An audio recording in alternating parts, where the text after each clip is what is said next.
So this video we're going to look at half cross stitch. If you haven't seen tent stitch and basket weave stitch, don't forget to check those out too. These all look the same on the front, but they're a little bit different on the back, and I'll just explain in each video what the difference is. So half cross stitch for this one. So this is what it looks like on the front. And I'm going to start with my waist knot on the top. My thread travels underneath, and then I come up where I'm going to start stitching.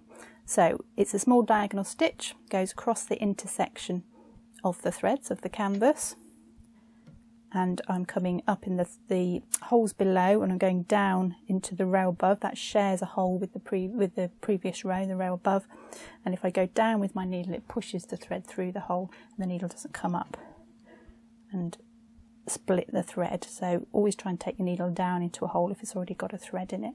So this time for this one, if you've seen the tent stitch video, we go like in a back stitch. So we start in the other direction, we come and we go travel in this direction, but we do a back stitch. This one we're going in a forward direction with a forward stitch.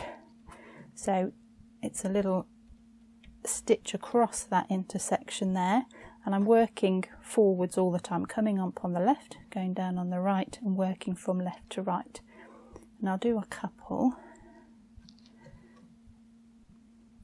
And then what happens on the back, you can see that here, is you get a little straight stitch on the back, you get a vertical stitch on the back. You can see that vertical stitch there. So I'm coming up on the left, down on the right, and the next hole that I come up in is straight underneath. And that's what gives me the straight stitch on the back. So the same as the other two stitches on the front, but just a vertical stitch on the back. And what that does is it, for a start, it uses less thread. So if you were on a budget, you're making a project and you want to keep the cost down, you could think about using this stitch because it doesn't use so much thread. And it's also good if you don't want it to be too thick on the back. So if you were mounting this piece, you wanted it nice and flat, there's not so much thread on the back, so it's not a lot flatter on the back. So that's another reason why you might use this version. It doesn't cover quite as well as the other two, so you might need a slightly thicker thread or to double your thread up. So forward stitch gives you a vertical stitch on the back.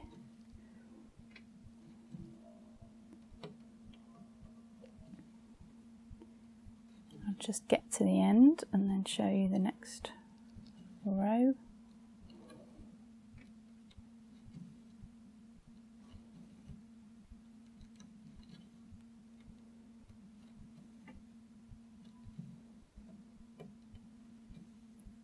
So there's the end.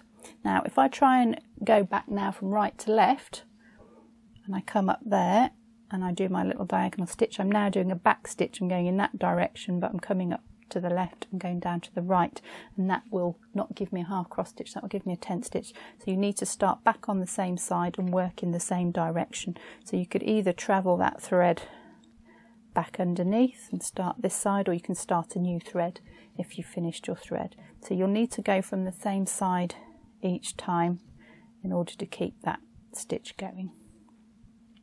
So up on the left, down to the right, working from left to right, and that gives you your half cross stitch.